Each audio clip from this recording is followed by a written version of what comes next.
I'm Solomia Witvitska. This is TSN. Subscribe to our YouTube channel, watch the broadcast, and be sure to leave your comments. What did you find most interesting? Here are some of today's topics. Strike on Zaporizhzhia. Why are the occupiers targeting civilian infrastructure, and what is the condition of the victims? Meeting of the coalition of the willing. Unfortunately, so far we do not see any signals from Russia that they want to end this. What are European leaders as well as the presidents of Ukraine and the USA negotiating about in Paris?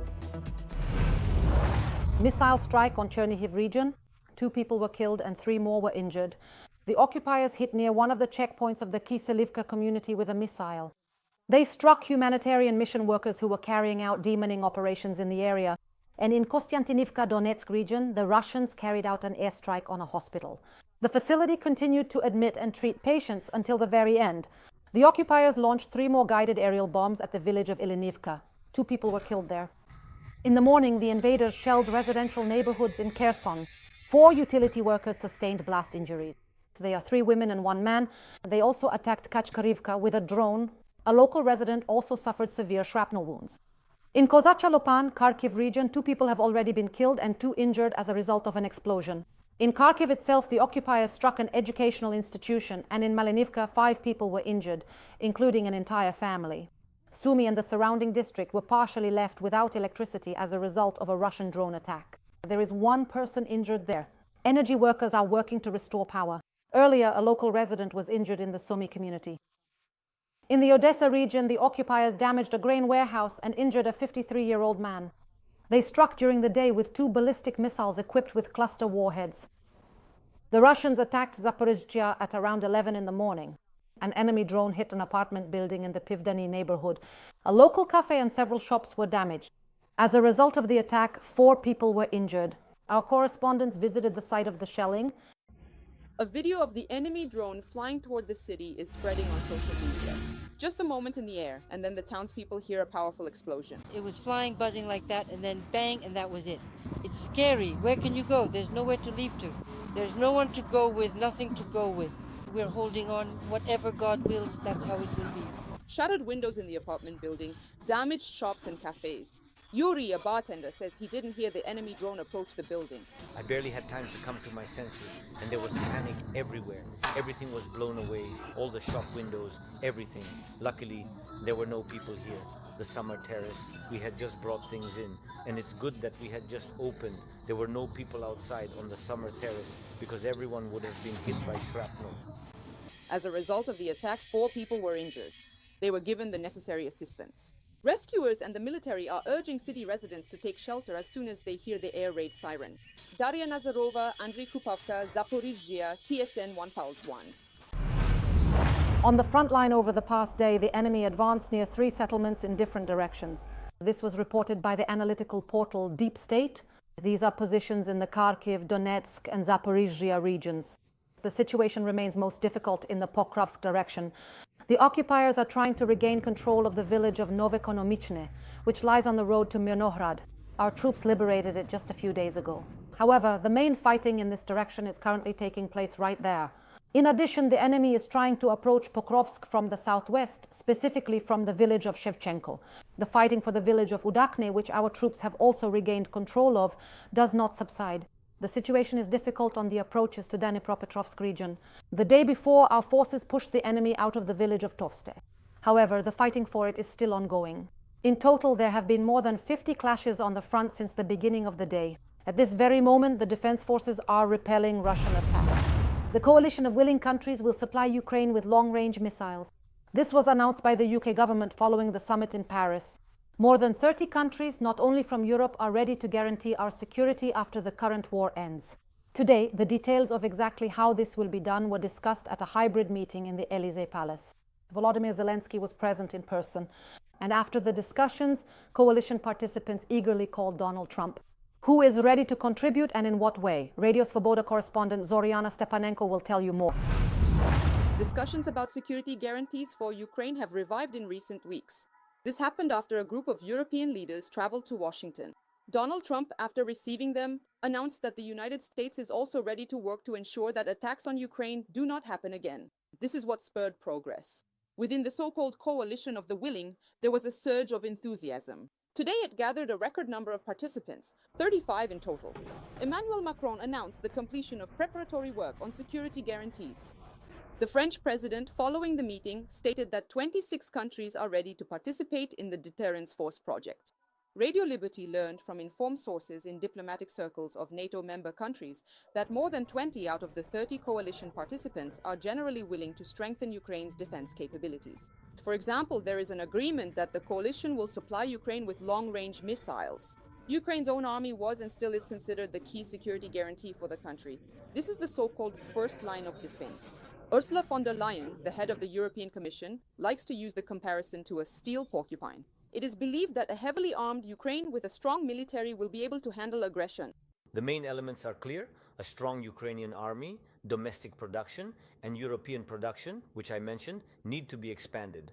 It is also very important for strengthening the Ukrainian army, as well as the possibility and various programs for procuring scarce weapons, primarily air defense systems against ballistic missiles from the United States of America. These are the key elements for strengthening our army.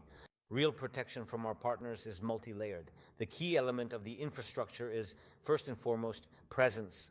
We have agreed that there will be a presence.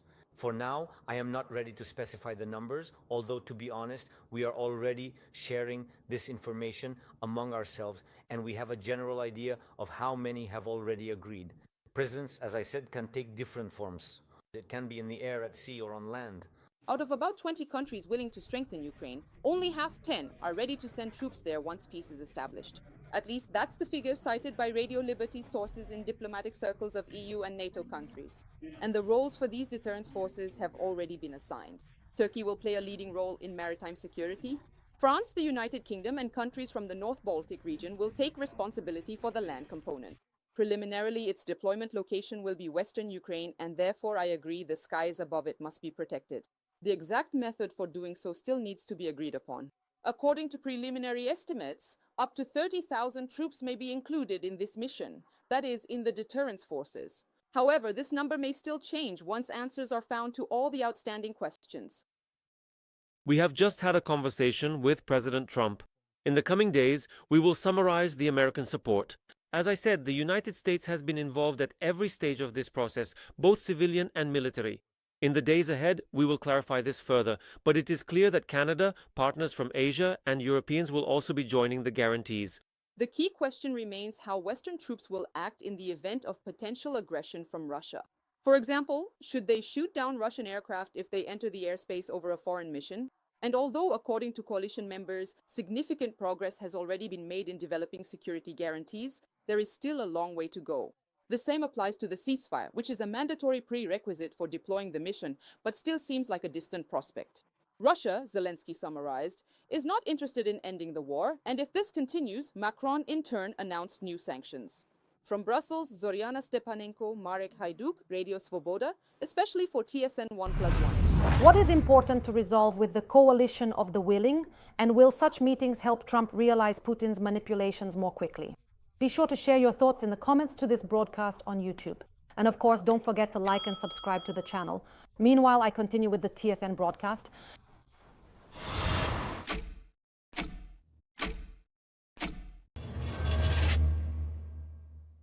In this time of mourning, we pray and express our solidarity with the people of Portugal, President Zelensky stated.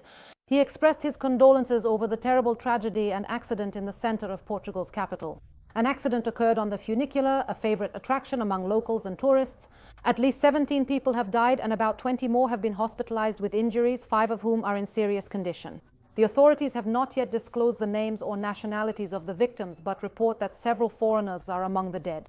The investigation is currently determining why the carriage derailed.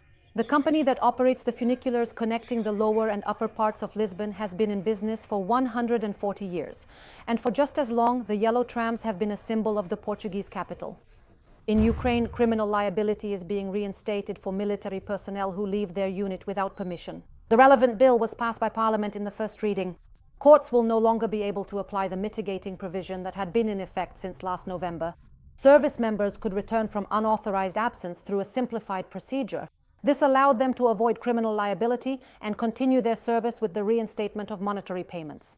Currently, for unauthorized absence, one can be imprisoned for up to 10 years. However, military personnel still have a chance to avoid punishment for this offense until the law is adopted in its entirety, explains MP Alexander Fedienko. Anyone who, at the time this law is adopted, has approached investigative authorities or commanders with documents, in other words, we're talking about a person who has left their unit without permission, but at the stage of the law's adoption, their documents are still under review, will be exempt from criminal liability. And sessions of the Verkhovna Rada will once again be broadcast live. 266 members of parliament voted in favor of the corresponding resolution. Restrictions on live broadcasts had been in place for the last 3.5 years since the full-scale invasion of Russian troops into Ukraine. The broadcast was stopped due to the military threat. Journalists also did not have access to the Verkhovna Rada buildings. They were allowed in again starting in May 2024, but only to the third-floor lobby. As of today, deputies have also lifted the embargo on news from parliament. Media representatives could only report on events in the Rada an hour after the session had ended. Now this requirement has been removed. Live broadcasts from Parliament will begin next plenary week on the Rada TV channel. Our Parliament demonstrated its capability when, in the most difficult moments, when the enemy was just 30 kilometers from the capital, it convened and made the most important decisions by consensus. We need to inform people about our activities, because unfortunately, society does not know as much about the work of the Verkhovna Rada as we would like, and we truly have nothing to hide. For bravery posthumously, the journalist Viktoria Roshchina, who was tortured in Russian captivity, has been awarded an honor. This is the American Oxy Courage Award, as reported by former Ukrainian ambassador to the US Oksana Markarova, after representatives of the Washington Oxy Day Foundation visited the embassy. Every year, the foundation holds an award ceremony to honor acts of courage, determination, and bravery. This year, they decided to honor Ukrainian journalist and war correspondent Viktoria Roshchina, who was killed by Russians. She reported on life under occupation and the crimes committed by the occupiers against civilians. She was captured by the Russians in August 2023 while investigating the abduction and torture of Ukrainians in Myrnohrad. In October 2024, it became known that 27-year-old Viktoria had died. And only in April of this year was Roshchina's body finally returned to Ukraine. Ukrainians have received the Oxy Courage Award more than once. In 2022, President Volodymyr Zelensky became its laureate. The following year, it was awarded to the non-profit organization Save Ukraine, which brings back Ukrainian children abducted to Russia, and in 2014 to singer and Euromaidan participant Ruslana Lizichko. Roshchina was awarded the honor posthumously.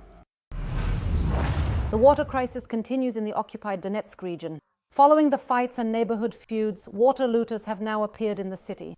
They arrive by car and pump out the precious liquid from street barrels, where residents can still somehow collect water for their needs. Donetsk residents complain that unknown individuals have stolen at least 10 tons of water this way. So now they secure the containers with padlocks and ask locals to take photos of those who steal water. Man, people started complaining to us that water trucks are coming. They hook up a hose, a barrel, and just siphon the water out for themselves. From both barrels, we had to meticulously come up with this particular setup, fully understanding that it's not entirely reliable, but at the very least it offers some kind of essential protection against these persistent water looters. Giorgio Armani has died, the legendary Italian fashion designer. For several months, 91-year-old Armani was receiving treatment at home after a hospitalization that had been kept secret. In 1975, together with his partner Sergio Galeotti, the designer launched his first men's pret-a-porter line, and a year later, a similar women's collection under his own Giorgio Armani brand. Since then, it has become one of the most prestigious fashion houses in the world. In recent days, according to the publication Repubblica, Armani spent his time just as he always dreamed, working. Even from his hospital bed and during recovery, he managed the shows remotely, closely supervised the models' looks, and remained demanding about every detail. A yacht with an underwater view, or the most expensive way to test life jackets. On social media, people are poking fun at a yacht worth about $1 million that sank in Turkey just 15 minutes into its very first voyage. Footage has appeared online showing the owner, the captain, and 2 crew members escaping from the Dolce Vento by jumping overboard. Everyone made it safely to shore, so nothing but wallets and dignity were harmed in the incident.